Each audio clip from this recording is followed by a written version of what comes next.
pushing the start button. We are live. Hey, what's up, everybody? It is Jim Cooley, the voice of champions. As always, I am joined by Steve Barnett, co-owner of Bay Area Combat, along with Deborah Farrellito, who is also here, our producer extraordinaire. We are lucky enough to be joined today by Daniel Compton of Smash Fighter, one of Rudy Ott's fighters. And we're going to get to talking to him in just a second. First of all, I want to welcome everybody in. And this is, I think, like show 4 or 5. We're somewhere. I think 5. I think we're all the way up to 5, right, Steve? I think something like that. Yeah. And we decided to let Daniel come in today. Appreciate you guys. You guys can see Daniel over here, big dude in the Smash Fighter shirt, and we'll talk about Smash Gym in a second. I saw something, you liked something on my page that I posted, and it was about Cobra Kai 2 that's coming out. Did you watch the first season? I didn't watch the first season. I hate your guts, I'm dude. sorry. It's literally the greatest TV show ever made in life. You guys have to watch it. Why are you looking around when I'm talking about Cobra Kai? Well, you know, I'm thinking like Joe Stevens every time we say Cobra Kai. I know. Here's my issue. Like, they did that like way after the movie came out, and now that this show's getting big, I wonder if they're going to go after Joe Daddy and like make him change his gym name. I don't know, because it can't be licensed. I guarantee you it's not. Yeah, I don't know what who's got the trademark and when it came through on there. You know, it's got to be. I'm sure they own it, dude. There's no way they don't own it. Yeah, maybe they might have some allowances in there and stuff because it is a martial arts school. Yeah. Well, we'll see. We'll talk about that too a little bit later on. I want to talk about now. I'm looking at this because you just got through telling me that your Tapology page is a little fucked up. It is. So they have somebody else's fight on here. They have an AMI fight as a pro fight. So they're doing big things over there at Tapology with your page, right? Yeah, my pages are weird everywhere. But I've been fighting for a long time. My first camo fight, my debut, you can't find that anywhere. I fought a guy named Sasha Montgomery. Okay. And you fought Sasha? You know Sasha? Hell yeah, he's a beast. Don Sabe fought him. Yeah, he was a purple belt. I was a white belt. I thought I was super sick, and he was a lot better. It was that West Coast collision. Don Sabe fought him. Oh yeah, no, okay. He's a beast, dude. He choked me out in the second round, my camo debut, and that's nice. That's gone. I don't even know where that is. Yeah, like Sherdog has me with 2 fights. It's my last 2 fights, and I get it. I fought before Sherdog was like a thing, so I'm sure it's a pain in the ass. But the fight I want to talk about is the one that just happened a few days ago. I believe it was March 23rd, Dragon House. It was and indeed. Evan Gubera, tell us about that. That was a cool fight. I needed that win. My first 3 5-minute rounds, I needed that out of AKA. So it was a tough opponent out of a tough camp, and I needed that win. So I'm happy I got that. And tell us about that finish. You finished him, right? Didn't finish him. Oh, was it all decision? 3 rounds. Okay. Yeah, went all 3 rounds. I tried to finish him. He wasn't having that. He wasn't letting me finish him whatsoever. I talked to him afterwards because there were some situations where I had him like real close to being finished with some submissions, and he just told me that he wasn't going to tap, like he was going to sleep or like stuff was going to break. He was undefeated coming into this fight. He had never lost. As an amateur and as a professional boxer, he was undefeated. This was his first pro. I think he had a fight that got canceled as well. Yeah, right? I think this was his pro debut. Yeah, but no buts. Yeah, I guess he was undefeated. He was undefeated. No one's ever beat him except you. So what did that mean to you? So obviously, first, let's explain a little bit about Tapology, guys. If you go look at Daniel's page, one of the losses is from 2012. When did you make your debut? My pro debut? Yeah. October of last year. Yeah. So that 2012 fight was definitely not Daniel Compton. I can assure you of that. So it's 1-1 as a pro now, right? It is. 1 loss, sir. 1 win. Okay. So what did it mean to get your first pro win? It was big. I honestly didn't even feel like a professional after that first fight. It was I didn't go a 5-minute round. I just got iced like real fast. So I had no justification, or no gratification from that fight. So I needed that win. And the guy that beat you is a guy that you beat as an AMI, right? Yeah, tell us how that led up to that. Because I mean, we talk about it's Adam. Is it Wamsley or Wamsley? It's Wamsley. Okay. Wamsley. Adam Wamsley. I should know this considering I commentated one of his fights. But so Adam Wamsley, you beat him actually at Bay Area Combat, and then you turned pro and you were fighting him again. And I'm going to talk to you about that in a second because we've discussed this with every fighter that's been on the show about fighting guys that you'd already beat. But what happened in the second fight? In the second fight, I was pretty confident going into that second fight. I felt like I was better than him on the feet, and I still think I am. But I got a little too confident, way too confident. Is that because you had beat him already? Do you think that played into it at all? Maybe he's probably a better grappler than I am. Okay. But I submitted him in that first fight. Oh, I know he hates that. But yeah, I know he hates that.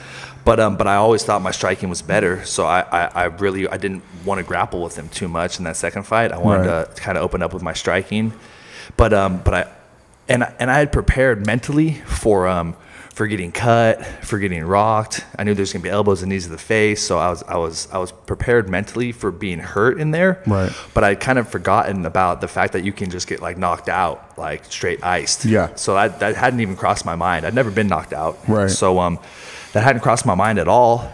And then it happened, you know. And so it was kind of an eye opener for me.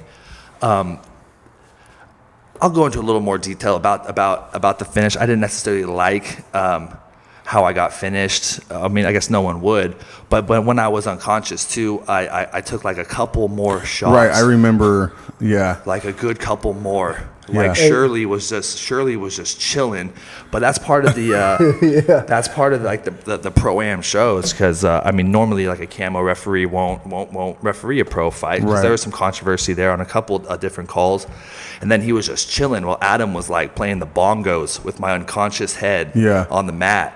And I don't like that. Right. So the knockout was cool. It was a good knockout, but I didn't like the rest of that, and so I want redemption. Right. Of course. So you said two things that I want to talk about. One, you said now you knew there was going to be elbows and knees to the head.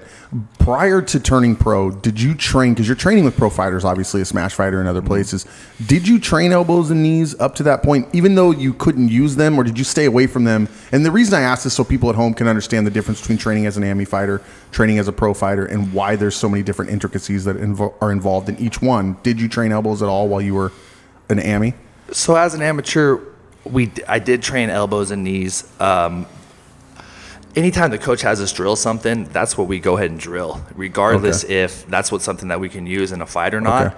Just out of respect for the coach, like you do the technique that he shows, and because we are surrounded by a lot of pros as amateurs, we just do what the coach says. But when it came to like sparring, I would like throw all that stuff out the window, because I didn't want to be in a position where I'm using elbows and knees to the face and then accidentally, get disqualified or have something happen in an amateur fight. So I drilled them a lot, but I'd never applied them. Gotcha. Until I made that transition.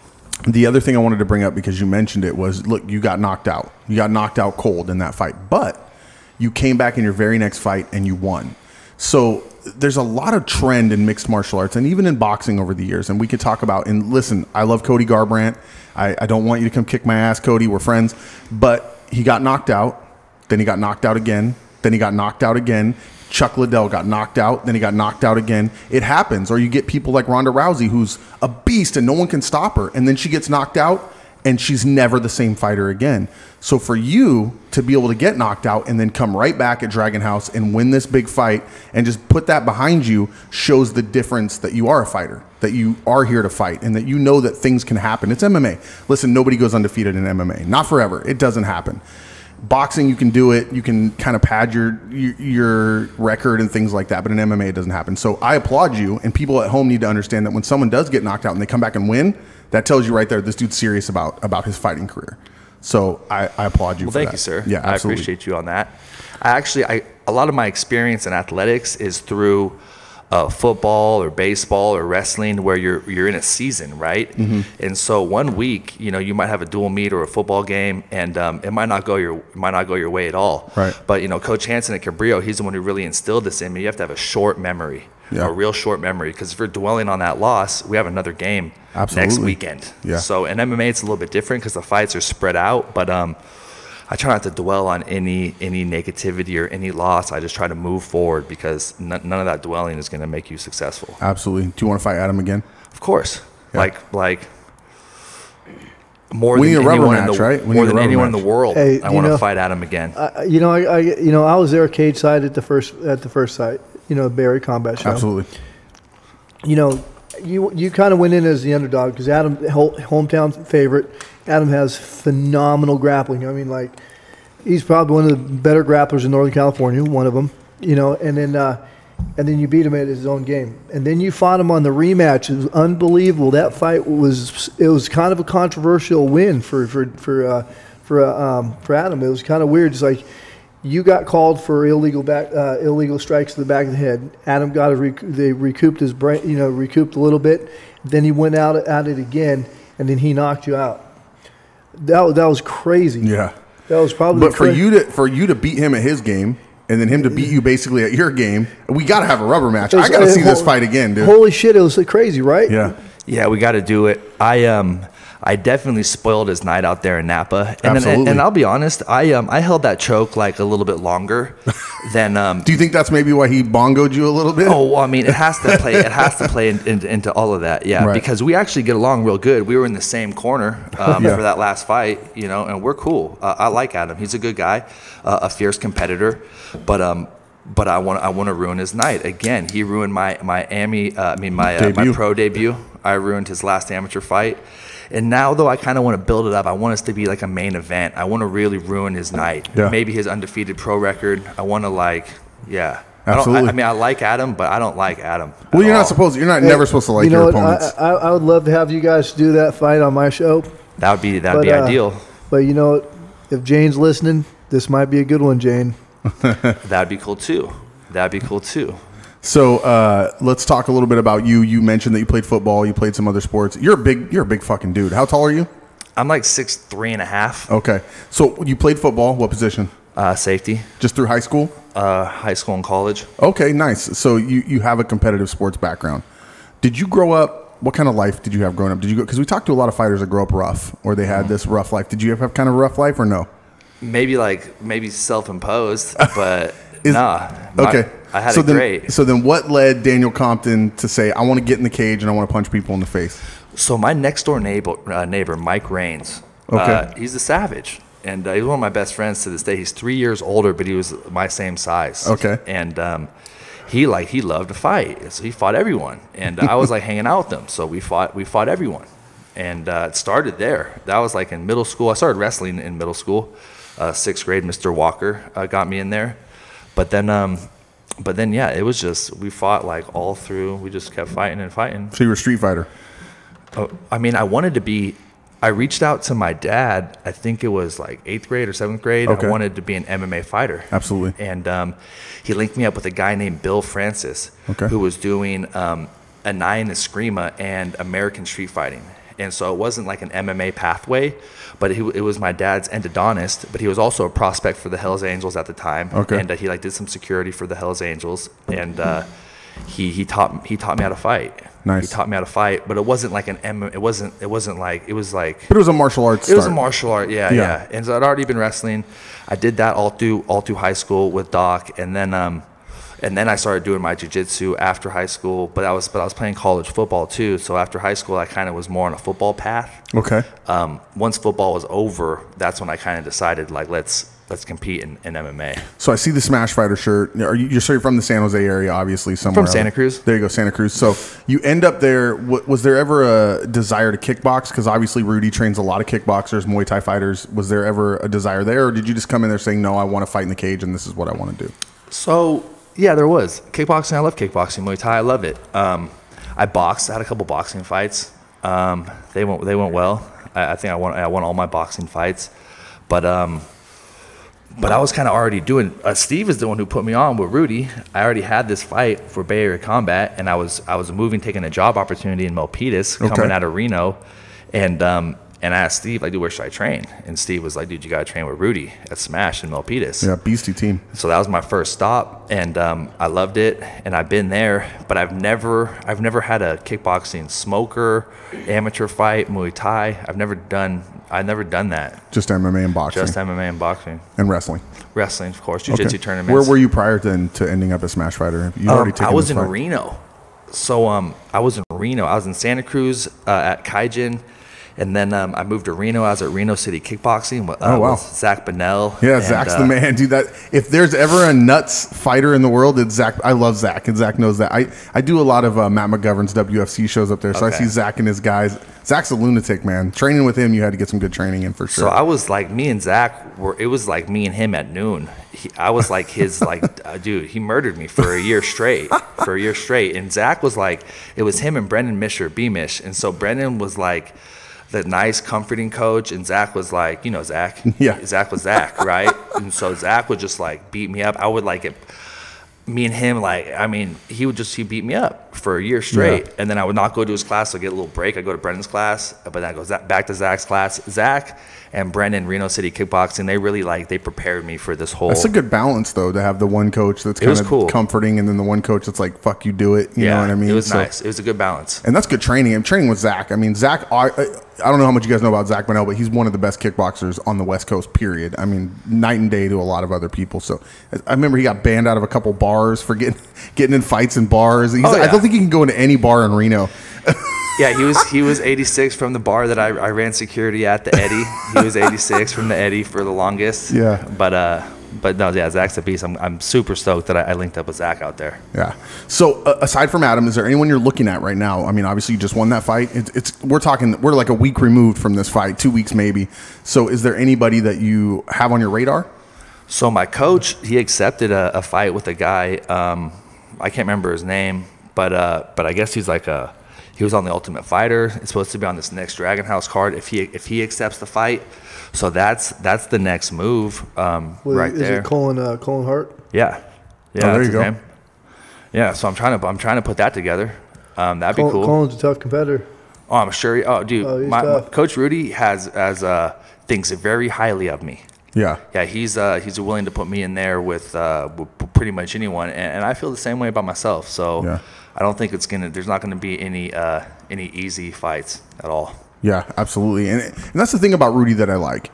There's a lot of coaches, and listen, there's a lot of different ways to approach your fighter and his career and how you want to move him up. But there's a lot of coaches that'll put you and say, I don't want him to fight this kid. Let's get him this fight first. Let's have him win 3 before we put him. But Rudy will throw you in there with the wolves because he knows you're a wolf. So he's like, look, if you want to be a fucking wolf, then you're going to get in, you're going to fight the fucking wolves. And that's what you guys do over there. So, I mean, I think that's awesome. Oh, I do too. And I really don't like people that like cherry pick their fights. Oh, I can't stand that. That's like 90% of the MMA community right now. It's like everyone. It's like everyone. Yeah. Yeah. But I've never done that. I've just tried to fight like the best. But also I got back into this fighting thing like later in my life. So I missed like a lot of opportunity. How old are you? I'm 30. Okay. Yeah. So later than some, but you're not super old. I mean, there's a lot of there's heavyweight champions right now that are 30-something years old. So, but I get what you're saying. You missed a few years. Yeah, I'm trying to fast forward this whole journey. Yeah. So it seems like you're starting a trend of fighting NorCal Fight Alliance guys. So are you naturally building a dislike for those guys? Well, my Napa fans are my favorites, but no, I am. They're good guys. Yeah. They got David Terrell's got great fighters over there. 100%. Yeah. David Terrell's a great fighter. Yeah, he's an animal. You love Dave. I do. But you're a Lions Den guy. Well, were you at the Warriors Challenge fight where Vernon fought Dave Terrell? Yeah, I was there. Okay. Of course it was. But you know what, though? We actually trained with some of the NorCal guys. Yeah. So I'm actually... Well, I know you train with Copperhead. Yeah, exactly. Yeah. I was just there the other day and stuff. I'm probably one of the only Lions Den guys that consistently trains at Gracie Schools. I go to Marin MMA with Miko Riggs. He's a Health Gracie black belt. I've crossed the fence. Hopefully I don't get beat up for that. Yeah. No, I don't think it's like that anymore. I don't think it is like it was back then. It's not. Back then you didn't do that, but now you can get away with it. Well, it's like those guys have given us so much knowledge. It's like Dave was a part of Cage Combat. Absolutely. And so I've known Dave for years. Don Savi goes up there and trains with him and stuff. A couple of our other guys here and there have trained with him and stuff. And they've helped us get extremely better on the ground. Dave and I go back so far that we fought on a strip club show in Sacramento called Sacramento Showdown. He landed the first flying armbar I'd ever seen in person on some guy. And I think I fought Nick Tupper or something from Neutral Grounds. But it was funny. He was inside the strip club in Sacramento.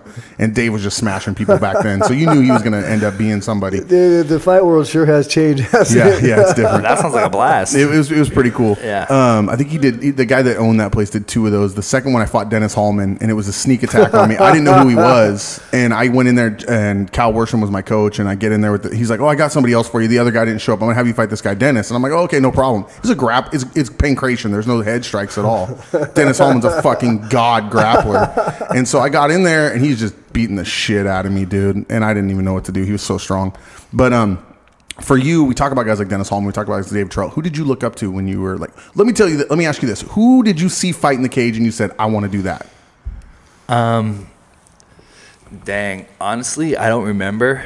A giant influence to my MMA progress or whatever was Luke Rockhold. Wow. Okay. Luke Rockhold, but we're not far off in New age. new generation. He's only 3 years older than me, so he was the captain of my wrestling team when I was a freshman at really? SoCal. Yeah, we went to SoCal. So you High. trained with Luke then? Yeah, I mean, I trained. We wrestled together, and then I followed him over to AKA when he wasn't even the Strikeforce champion yet, but I went over to AKA just to see what was going on over there, and so I trained with him over there, and Luke's a beast. I've always looked up to him. Kind of almost a peer, but I look up to him. You know, he's done what I'm trying to do, and at the highest level. Absolutely, a lot of respect for Luke. Yeah. Who else? What about guys that you didn't know? The guys. I always liked Nick Diaz. Okay. You know, Nick Diaz was like a big one for me when I was coming up. But because I like that attitude, but I thought I was super hard when I was a kid, so I like that. I'm gonna like act super tough and like throw gang signs and gang bang and this and that. What vehicle did you drive up in today? This was an Escalade. Or no, what was it? No, it wasn't an Escalade. It's a Tahoe. Oh, just okay. Yeah, just checking. I was just checking. thinking Prius. No. He has like rims on his car and like. I mean, I bought it like that. I got it from a girl named Shelby. Shelby hooked that car up. Thank you, Shelby. Yeah. So Nick Diaz, one of those guys. Luke Rockhold, one of those guys. Like those guys. Like them. Dan Henderson. Yeah. Of course. Another attitude like that. You know, he has the H bomb, and then Adam hit me with the A bomb. So yeah, I was damn like these guys got their bombs. But I was a Mike Tyson fan. Yeah. My dad was too, obviously. So I like to fight. I got a video of me when I was like a little kid, and they're like, "What do you want to be when you grow up?" And I didn't say my R's good. I said my R's is like W's. I was like, I want to be a fighter, and but I did even when I was little. Yeah. Yeah. So who are the guys you're training with now these are the guys I look forward to training with for my fights? Like if I'm going to get this fight, I want to get ready for this fight, I need to go train with this guy. Dude, I need Sonny Singh, Crazy Eyes. Yeah. I need Sonny in there. I need Arnold. Amazing kickboxer. Oh, dude, so talented. Yeah. He's such a great guy. So helpful as well to help me progress. And my very first day I went in there, Coach Rudy put me with Sonny, and he was like already helping me out. And I'd recognized him when he fought Zach because I watched Zach's fight with Sonny. Yeah. And so I already kind of knew who he was. And then I'd seen him fight on that triumphant card because Zach fought on the triumphant card. So I went and watched that. Sonny was the main event. And so I was like, okay, like this is the real deal. And then he was coaching me up. So Sonny, I love Sonny. Need him.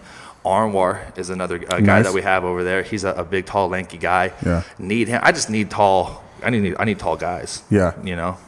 Yeah, you're a big dude, man. Like I don't think I ever really realized how big you were till today when I kind of walked in here and we're sort of like there's not a million people around us. I'm not back in the dressing room trying to get information. You know what I mean? Yeah. So you definitely got to train with those tall guys. Although I don't think you fight at what weight right now? 185. So you're middleweight. So you're not fighting a lot of guys your height though at middleweight, are you? Not a lot, but I mean, Evan was a little taller than me. That last opponent, he was a little taller than me. I fought that guy in WFC, that Keenan Herrera. He was my same height. They're out there. Yeah, they exist, and they're usually. For some reason, I can usually out grapple these lankier guys. Yeah, I'm just like way stronger than these lankier guys. Do you think they focus too much on their reach and trying to? They must. Yeah, they must. You got to keep people off you though. Yeah, I've learned that. I mean, I fought everyone. That was. But you probably have a mean teep training at Smash Fighter, right? Dude, I have bad big toes. Oh. So yeah. I don't know what that means, Daniel. What the fuck does that mean? I have bad big toes. So I'll tell you, at Humboldt State, I hurt my back. Okay. You know, because I was a beast, and I hurt my back in the weight room, and then I hurt it on the field. But I tried to work. I was on scholarship. I was trying to work through it. I ended up my L4 and my L5. They herniated, of course, and then they were deteriorating. They ruptured, and then they were like practically gone by the time I got the MRI. So they had to go in there and do a fusion. So they fused my L4, L5, S1. So my L3 is my new bottom disc. Damn. But with that, there was like some nerve damage, and so. My big toe, I have my big toes, like, I can't straighten them. They, like, stay kind of... There you go, girls. Daniel Compton has crooked big toes. Hook up with him. You know what I'm saying? They're about, like, right here, guys. Not like right there. So, yeah. And so I got to tape them. I got to tape them straight when I train. I got to tape them straight. Right. And, but when I don't have the tape on, I'm like, I can't, like, extend... Don't give me... I'll teep you. If you're out there, I will teep you in a fight. But it'll be more heel, but it's more heel than toe. It is. Yeah. That tells you how fucked up the human body is. You mess up your back and your toes go like this. You know what I'm saying? Yeah. There's like some nerve damage or whatever. Yeah. So they ban MMA tomorrow. No one's allowed to fight ever again. What are you going to do? We're doing jiu-jitsu. That's what you're just going to move to jiu-jitsu? Yeah, we're going to compete in jiu-jitsu. Okay, they ban all combat sports. That jiu-jitsu where they're slapping people, the combat jiu-jitsu. Pancration. It's combat jiu-jitsu. Yeah. Yeah, they're just slapping people. Like, let's slap each other. Yeah. Have you ever open hand slapped someone in a street fight just to humiliate them? Lots of open hand slaps, lots of backhands. I've been doing security ever since I was 21 on the dot. So there's always been people that like want to get real aggressive and in your face, Absolutely. but like almost, but thinking like that you can't hit him because you're at work or whatever. Yeah. Well, I'll hit you. Yeah. Yeah. You have a girlfriend? I do. Does she think you're violent sometimes? I mean, obviously you're not violent to girls. I mean, obviously you're too nice of a guy for that. But does she ever wonder like if you're crazy? Because you kind of talk like you're crazy sometimes. She's way more violent than me. Does she train? Yeah, she fights. Okay. Yeah, she ran track at UNR. She's a D1 sprinter. She's a beast. How'd you end up from Santa Cruz to Reno? It's like night and day. You got the beach, you got the warm weather to the cold snow of Reno. So I grew up in Santa Cruz, and then my parents, as they got older, they were like, "Dude, what are we doing in Santa Cruz? Can't gamble here." You know, there's nothing we can do. Like, where did the older people kick it?" And so At the bar. yeah, pretty much. But they retired. They retired in Reno, and then I had my dog Smoke, who I've been rocking with. I got him when I was 20, and like we were tight. But he got real sick. You know, he was 9, right? So he got real sick. And at the house I was at in Santa Cruz, I was having trouble caring for him. So he actually moved into my parents' house in Reno. I moved in with a buddy named Devin out there. What up, Devin? Appreciate you. And that was that. And so I was there as my dog. They helped him through his last couple of years. Yeah. He passed away. And then once he passed away, I really had no reason to be in Reno anymore. So I looked for a job out in the Bay. I wanted to be at a better gym. Not a better gym than Reno City Kickboxing, of course. Like, doesn't get much better. I'll tell you that right now. But I wanted a variety of people to work with. Dude, look at this. If that doesn't tell you about Daniel Compton, he changed states to be with this sick dog while his dog was sick. And then when his dog passed away, he said, "Okay, I don't have any reason to be here anymore." Yeah. That tells the kind of heart you have, dude. So you're open hand slapping people at the club, but you're following your dog across country to take care of it. My girlfriend lives in Reno, so don't tell her that I had no reason to be out there. But this is live right now. I did have no reason to be. But no, yeah, we became more serious after I left Reno. But my girlfriend is out in Reno. Did you ever? You lived in Reno. Did you ever have an issue with gambling at all? Did you go through a phase ever? No, I don't gamble. You don't gamble at all? No, I don't gamble. I don't drink or party or gamble or nothing like that. Nice. So, your crooked toes stop you from doing all that. Pretty much. Trips at the door. Yeah, pretty much. That's good, man. My older brother does all that stuff for me. Yeah? Yeah. Does he lose all his money? Does he borrow money from you? He borrows money from our parents all the time, and he makes a bunch of money. Yeah, he'll like always has some excuse to like why he needs to borrow the money. Like, oh, it's all in the stock market, or like all my money's locked up in stocks, like what like penny stocks. Yeah, like dude, I don't know. He makes a lot of money, but yeah, he does all that gambling and drinking and all that weird stuff for me. Any chance you're gonna box again, just for the fun of it, just to get the work in? I'm gonna do whatever Coach Rudy tells me to do. Okay. Literally. Yeah. Like whatever he says, we're doing it. So you're never leaving this gym? Unless Coach Rudy tells me to leave. Do you train anywhere else? Do you like, oh, you know, I'm going to head over here for today and just kind of train with these guys, get a little different work in? Yeah, I do. I train with James Terry, but he's part of Smash Fighter. Oh, yeah. Okay. So he's up at so he's up at Gorilla. So a strong dude. Oh, he's a beast. Yeah. And so I'll go up there, and then I train with Raul Quintero at Jiu-Jitsu Therapy in Watsonville. I got a lifetime membership there when they opened that up. I bartered on him for the lifetime membership. How'd you do that? He wanted like $1,000 or something, and I hit him up. I was living in Reno. I wasn't even out there. I was like, hey, bro, like I'll give you $5. And he was like, are you serious? I was like, yeah, bro, I'll give you $5. And because in Reno the cost of living is so cheap that like I was doing like pretty good with money out in Reno. Yeah. And obviously you're smart. You're like, no, I'm gonna get this guy down lower. Yeah, but I started my jiu-jitsu journey with him too. So and now he opened his own school, and this was his like first own school that he was doing. So I got up in there. So I Venmo'd him $5, and I'm in there. Venmo'd him $5. Yeah, I'm in You are there. a thug, dude. You're street. I got him. You're taking care of your dog, Venmoing people, driving an Escalade. No, yeah, dude. That car. That's that other 500 he saved. Yeah, that car. I spent way too much money on that car, and the gas is crazy. I financed See, so it. then Shelby didn't hook you up the way you thought she did. Well, I mean, she hooked me up. She took care of it, you know, and she tricked it out. It's nice, but I still took out a giant loan in Nevada, and so if you take out the loan in Nevada, you need Nevada insurance on the car. But I'm in Cali now, and so I'm supposed to get it registered in Cali. But if you get it registered in Cali, then you need California insurance, and I'm not about to have dual insurance on so this you car. still have Nevada plates? I got Nevada plates, Nevada insurance, everything. If Hopefully no one from the DMV is watching this. Yeah, they get pissed. They'll do. But that's okay, because you live in Reno half the time, right? Oh, well, say I work at Tesla, and we got the Gigafactory in Reno, and then in Fremont. So you commute to pick up batteries for Tesla. Yeah, so I'm in Yeah. both states, guys. And you drive more in Reno anyway, so that's why he's got to have it that way. Very important. So is there anybody right now that gets you pumped if they're going to come on pay-per-view? Like, are you a fan still? Is there anybody that you're like, oh, this dude's fighting, I got to watch this? Yeah. Who? Yeah. Don't say Luke Rockhold. I'll throw this pen at you. No, I'm not. Dude, I'm not. I watch all Luke's fights, of course. But he's not the one I'm going to shout out. Nick and Nate Diaz. Hell yeah, right? You got to watch those fights. Yeah. You can't miss those. They're Absolutely. going to be good. Yeah. So, and Nick was always my favorite. Nate, I liked him too, but now that Nate's just way more active, Nate's almost my favorite again. I made some good money on that first Conor fight. Yeah, that's me like too. the only fight I've ever bet on, to be honest. And we put it together. Yeah. Made me feel real good. Thank you, Nate. Okay, let's ask you this then. Since, look, you're a fighter, you've been around fighting a long time. Who won that second fight? Dude, Nate won that fight. There you go. Okay. See, now I like Daniel Compton. Well, I always like Daniel Compton. I mean, I like Conor too, and the reason I like Conor is look how much money everyone's making now. Yeah. Oh, Like, it is. I It mean, is not because everyone, of him. 100% because of him. But dude, like, there's more money out there now. All of a sudden, You had Ronda, Brock, and then Conor took it to that next level. Those three are the reason that people are making millions now, or some people are making millions now. and I'll tell you right now, Daniel Cormier, he's the man.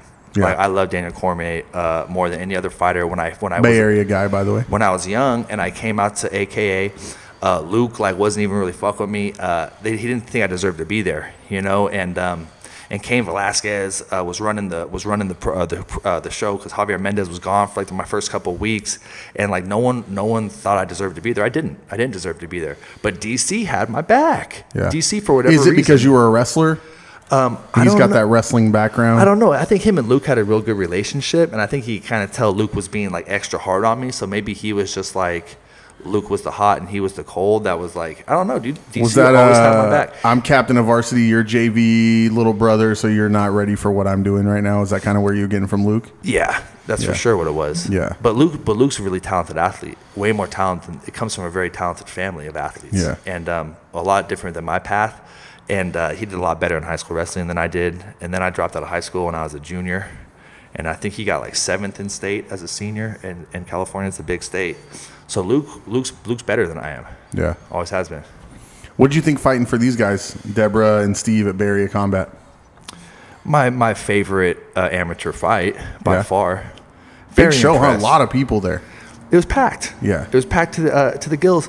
And I mean, I knew it was a real deal when because I had fought, I think I had 17. They're obviously not online, but I think I had 17 amateur MMA fights around there. And Bay Area Combat was the first time Deborah drove out to Reno to have me sign the bout agreement. That's the first time that's ever happened. She's very detail oriented. She makes sure everything gets done correctly. I bet when you got here today, she had clothes lined up for you, everything. Everything. Yeah. She took care of me. Yeah. Yeah. No, definitely. No, they've taken care of me from the start. And I even, because I kind of, and Deborah might remember this, she might not. I kind of thought that they were just trying to find someone for Adam, just to feed Adam, because I wasn't number 2 and he was number 1. Yeah. I was number 5 or 6 or something. Sometimes it's real hard to get 1 and 2 together at the same time. And I think he'd already fought 2. Yeah. And I think 2 had gone pro, because the camera, you never know, guys are going pro. So when Deborah came and I was like, all right, Deborah, I'm going to win this belt, but why do I fight for it again on your show? Right. Why do I not take this belt to 209 or Right. the Zong? Why do I fight on your show again? And she was like, why would Because you it's not? our show. And then after I fought on the show, I realized why I would have defended it on their show. You know what I'm saying? Just because the level of detail and how much they really take care of the fighters over there is is second to none. I think there's combat. two things that stand, because I work for everybody. I mean, I literally work for everybody. But there's two things about this company that that stands out to me. And if I was a fighter, I'd want to fight for them. One is the way that Deborah has attention to detail, like always doing what she needs to do and always on top of everything, you know. And then Steve's matchmaking is just, their fights are always great. You know what I mean? The best amateur fights that I've seen. Yeah, for sure. Those two things definitely. What about Zong? So you like fighting for Dragon House as well? I like Zong a lot. Yeah, Zong's a good guy. Yeah, I fought for him against one of his guys at 170. His dude wrestled me up real good. Steve Martin. Steve's a beast. Yeah, he is. Yeah. But no, I really like Zong. Nice. And I can't remember. I don't know why I like him so much. So I'm trying to remember the time. So you won the belt and then you went pro. Yeah. Was that like, you're like, fuck it, I won the belt. This is as far as I'm going to get in AMI. I'm gone. I'm going to pro. No, not at all. Just the right fight came along maybe? Or not what? even. Coach Rudy's running the show. So he said. Coach Rudy was like, hey, you're going pro. And I was like, hey, am I ready? And he was like, yeah. Why else would I say it? You're going. And I was like, all right, hell yeah. I'd wanted, obviously that was a goal of mine, but I just didn't know when I was ready. I didn't know, like, I was really blessed to end up there at Smash with Rudy and all those guys because, yeah, they're really taking care of me. Nice. You know, something I like about it, like Rudy and his teachings is that, you know, because I have great opportunities and I'm exposed to almost all the gyms in Northern California. Plus I'm probably the only promoter that actually goes and gets on the mat and trains with everybody. Yeah. I think I am actually. And the thing about Rudy's gym is that they treat you like family. I mean, yeah. It's like if you lose, the team loses. Yeah. Which is, you know, is a winning attitude to me. You know, and it's like and certain fighters don't belong in certain teams. Yeah. You know, and I knew that would be a great fit for Daniel. You know. Yeah, I'm a team oriented kind of guy. I really am. And so I like that, like being part of a team. And our team over there is super saucy. It's funny, dude, and I've never told this story before in my life, but because you're a Smash fighter, you got the shirt on, we're talking about Rudy. Throughout my years in this business, I meet a lot of people. And when I first met Rudy, I was like, oh, Rudy's a cool cat. You know, he's a good team. But every time I would see him, he was like super short with me. And he would just like he had no time for me at all. And it was like fuck me, like he didn't like me, right? So I was like, well, fuck you then. I don't like you either, right? Like we would pass each other, like, hey, what's up? We'd shake hands, and then I'd be like, okay, he doesn't like me, so I don't like him. And then over the time, it was like, that's just how Rudy is. Like he just is quiet. He doesn't have a lot to say. He's focused on his fighters. He's paying attention to what they're doing. There's not a lot to talk about, right? And now I've learned to love Rudy. And it's like I see him and I'm super happy he's there and I love watching his fighters. But in the beginning, I was just like, fuck that dude. That dude's hella rude to me. So fuck it. You know what I mean? It was funny. And I've never told anyone that, but he doesn't even know that. But I really like Rudy and I like his team a lot. And that's what you get, teams that have like one or two good guys. And then you get a team like Smash Fighter where pretty much everybody who's coming out, they're coming out because he knows they're ready and they're winning fights. Like you talk about Crazy Eyes, you talk about those guys over there. Beast, man. It's Dude, just a great team. Peter Ishiguro, he's about to fight Cass Bell. Yeah. You know Cass? Yeah, I know both those guys. Yeah. I used to train at Institute of Combat with John up there because I went to Humboldt State, so I trained right there. And that's going to be a good fight, dude. Cass is a beast, but obviously I'm Team Smash, you know what I'm saying? I'm going for Peter. I am Cass. Yeah. Like, I'm back already in the gym. Like, I am Cass for this next couple weeks. Yeah. And we're giving Peter a great look, and Peter's going to be more ready than ever. But dude, our team is sick. Ian Masloff, he's about to go pro pretty quick. That kid doesn't even look like a fighter. When I first saw Ian Masloff, I was like, this kid's not a fighter, and then he's a beast, dude. He's an animal. He looks like a pro. He looks like a pro to me in there. Yeah. So when he fights, absolutely. Yeah. So I've had Ian fight for me. I've had Peter fight for me. I had Daniel fight for me. I got a few other Smash fighters. Edwin. Oh, bad as Edwin's about to be on this triumphant in Vegas in like a couple weeks here. Yeah. And Edwin's savage. You know, he got the knockout. We need to get Rudy in the cage. Coach versus coach. Get him to beat somebody up from some gym somewhere. Don't look at me. Coach Rudy's still beating us up at practice. Yeah. He's bars with us every practice, and he's still beating us up. He's still in crazy shape, dude. Yeah. Really good shape. That's cool. Yeah. So, 2030, you got the win. Anything, you said you're talking about the fight, possibly Dragon House. Is that just something like you haven't heard from the guy yet? You don't know for sure? Is it 50-50 or does it sound like it's probably going to happen? Can we look forward to it? From what I was told, I mean, Coach Rudy said it like, yeah, we said yes. Okay, good. And so like they would have to say yes. What's that date? Do we know? June 12th. June-ish. It's the beginning of June. But I'm not this kind of guy who's like, oh, he didn't accept the fight, he must be scared. Like, if he didn't accept the fight, he probably has a different path. That's a better opportunity for him. Yeah. Than because honestly, I think that I'm pretty good, but I got no name value whatsoever. You're starting to get a name value. I'm working on it, but I got none. You know, so this guy apparently already has some name value. So if he could, I mean, if he can get another name, I'm sure he's going to do that. Well, I don't know.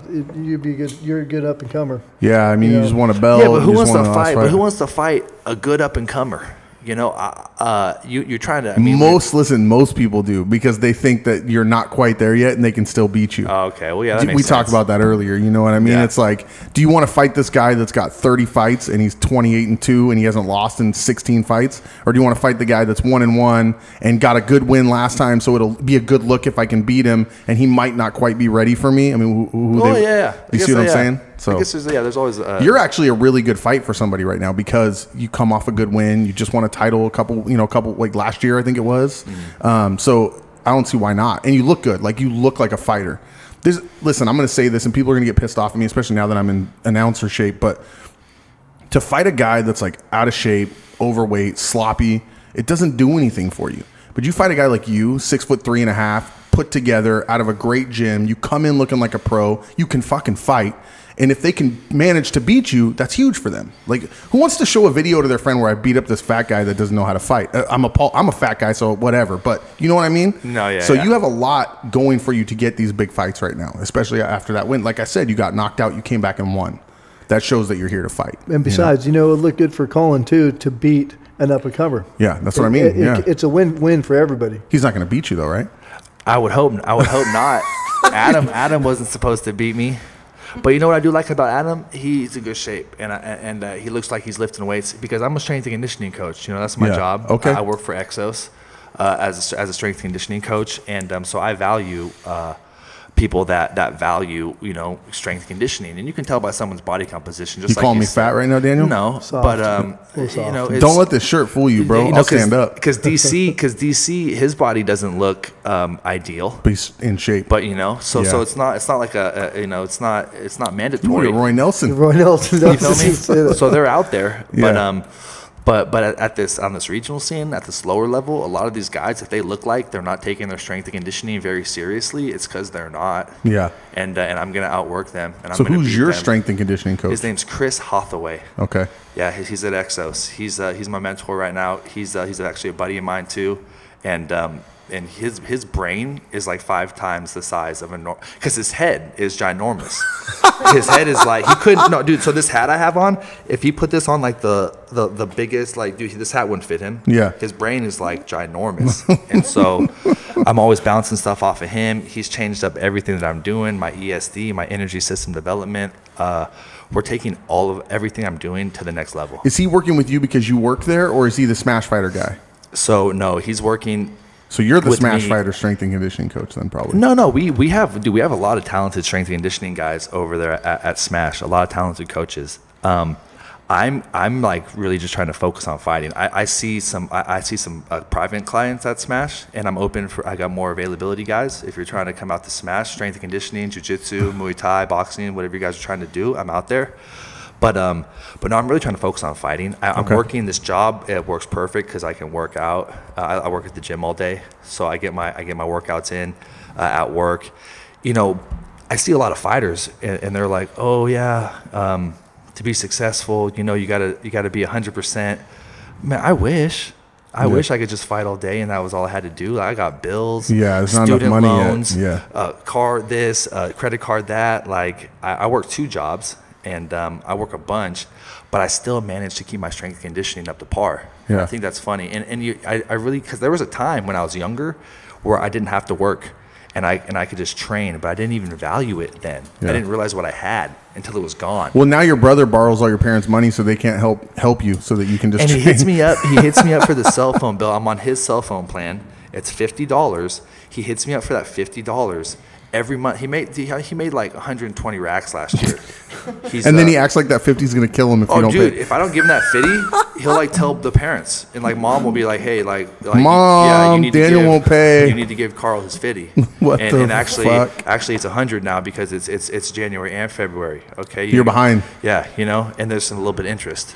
So they're serious. My brother's serious with that 50. He hit me up for it yesterday, and I had to shoot him that 50. But that's funny.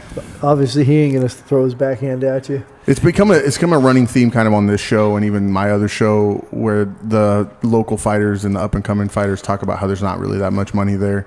Do you feel like you're getting paid enough? Yeah, you do. I've done nothing. These guys are like, oh, I'm going to the UFC, like Bellator. Dude, do it. Yeah. Go ahead and do it. Yeah. We've done nothing yet. And I mean, would you be happy with 3,000 and 3,000 fighting for the UFC? Yeah. Okay. So then Daniel's looking at things differently than some fighters. I mean, I make enough money where I don't need to get paid to fight. I'm getting by. I'm doing fine with my job and fighting. I fight for pride.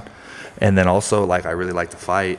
And then if I don't have a fight coming up, and then someone like wants a fight like over a parking spot or over whatever it may be, I'm more inclined to fight them. Right. And if I have a fight coming up, and then I'm not going to fight anyone. How many fights have you been in over a parking space? I mean, who knows? Probably like. I mean, the people that do know me, like, you guys know, like we fought everyone. My buddy Steven Tandoy, he's out of Santa Cruz too. I love Steven Tandoy. You know Steven? Yeah. He's a real good buddy of mine. We played Pop Warner together. His dad Franco was one of my Pop Warner coaches, and me and Steven have been rocking together for a long time. Steven's the same way. Steven won't fight you over anything. Yeah. Don't. That's the way it's got to be. Yeah. Okay, so do you have bad blood with anybody? So I don't, but the bomber's gonna get it. The bomber's gonna get it. The Walmsley dude, he's gonna get it. And I like him. And he's a good guy. Great. But you hate him at the same time. Oh, dude, just what he did to my melon. Yeah. And so I want to do it back to his. But that's what I'm gonna ask you. So if you knock him out, are you gonna keep hitting him? So. You can say yes. It's okay. We already know. I don't think. He's gonna hear about this. Oh, I'm sure. That's the thing, though. I'll have to call him after this. We don't even need a referee for this next fight. Damn. Because, no, honestly, what I want to do is I want to cut him. I know he didn't like that cut that I gave him. I want to cut him, but then I want to put like my finger in it and then like rip it open like super fucking crazy. That's happened. So fuck Adam's face. So from taking care of your dog and crooked toes to ripping the cut open and fuck his face. Yeah, dude, screw Adam's face. Because he was like, oh, it was right before Halloween. He's like, oh, look, Frankenstein for Halloween. Like, oh, you're going to be Frankenstein, bro. Oh, my God. You will see Frankenstein. Dude, we got to make this fight happen. It's got to happen. No, we're going to do it. We're going to do it. But honestly, he's doing real good now, and there's no reason for him to fight me again right now. And you know what's funny is I said this, and I say this to every fighter, and this is what I learned at a very young age. If you beat someone, there's no reason to go back and fight them. But if they beat you and then you beat them, you gave him a rematch. It's only fair that he gives you in my opinion, there should be a rubber match because really, who's the winner right now? You beat him, he beat you. Let's find out who's going to win the third fight. He's the winner right now. Yeah, that's how I feel. You're pissed. Yeah, I could see it in your eyes. Well, dude, that was my pro debut, and then he's the winner, and he's the winner right now, and I don't like that. So I want to be the winner, Adam. You want the Walmsley Compton belt that's been going back and forth between you two. You want it, then he won it back from you, and now you want it from him. I honestly should probably give him that camo belt because I'm not going to. That's mine. I'm not going to. Yeah. Well, even because Steven fought Tony, and it was supposed to be for the state title, right? But then the WCE or whatever they are, they didn't pay the money or whatever they were supposed to do. I don't want to call any names, Joe, but you did something you weren't supposed to do. And my homie Steven didn't get his belt. And so Steven was like, all right, Compton, give me your belt. That's my belt. And no, Steven, I'm not giving you my fucking belt either. That's my belt. And Adam's not getting it. But no, I need to beat Adam again or that belt means nothing to me. There you go. So we got to make that fight happen one way or another. Steve, did you have anything else you wanted to say? Sounds like I got to work on getting our pro card. And, please do. Please do. That's the main event right there. Yeah, it is. Or we could just fucking do it on the next podcast right here. We just turn the cameras. Honestly, I'm down to do it whenever. Steve can referee. I'd rather do it in a ring. But if the rematch does present itself and he doesn't grant me that, then we'll have to fight just wherever we fight. Wow. You guys heard it here first. If Adam Walmsley turns down the challenge of a third fight, then Daniel Compton's going to find him in the street. Oh, yeah. 100%. 100%. Daniel, thanks for joining us. Go ahead, Steve. So we got some upcoming news. Don Sabe ended up catching a fight at Bellator. Bellator. Do you know about that? Yeah. So I guess his performance, even though he got a loss on that last fight, his performance was outstanding. A lot of controversy around that fight as well. I know. There's a lot of controversy at Dragon House. That was a good performance. I watched that fight. That he's was a beast. good fight, yeah. you know? What'd you think of the stoppage? There was a stoppage? Or was it? Oh, no, it was the decision that he didn't like, right? Yeah. It was a decision. Did you think he won? Well, dude, did you see his face? I didn't. I didn't get to even see the fight. His face was perfect, and the other dude's face was like fucking mauled. So, like Max Griffin, Thiago Alves. Eyes were swollen shut type shit. Yeah. So so the way that they're ruling, so we discussed that about how they're supposed to score and stuff. It's cumulative damage is one of the criteria that they score from. I believe in the rules it even says that they can't just take somebody down and win a fight that way. Well, if that was the case, Sean Shirk would have never been a UFC champion. So I know. I mean, that's all he did. So both of those fighters are high-level guys. We appreciate the matchup. It was a great fight, but it was a controversial win. Yeah. And so, but he's got the Bellator shot. Who's he fighting? Mandela. What's his name? Nelson Mandela. He's old. That's not. He's not even alive, is he? Yeah, he passed. You don't know, dude. Yeah, I don't. You don't even know how to use that phone. You don't even know what the fuck you're pushing right now. So Donna Sabe is going to fight Bellator. Yes. Daniel Compton's going to fight Adam Walmsley in the street. We got three fighters on Bellator, all right? We got Yeah. Peter Ishiguro, we got Beast. Josh San Diego, Beast. and then we got Boris. Boris is about to I don't know if I've seen Boris fight. Boris's debut. He's an Olympic wrestler. He's fighting now. He's fighting for Team Smash. Listen, there's two people you don't fight in the world: guys with cauliflower ears and wrestlers named Boris. Yeah, he's wrestling. I can't even say his last name, or I'd say it. That's it. Because, but Boris is a beast too. So we have three guys. This Bellator show is about to be super lit. Dude, and then man, I can't believe this. This is gonna be an exciting fight night. I can't wait. Yeah, I'm check it out. And then of course we have Bay Area Combat coming up. In June 22nd, and then on May 4th, I'm going to be fighting at the Bear River Casino. A guy named Gil Cavillo.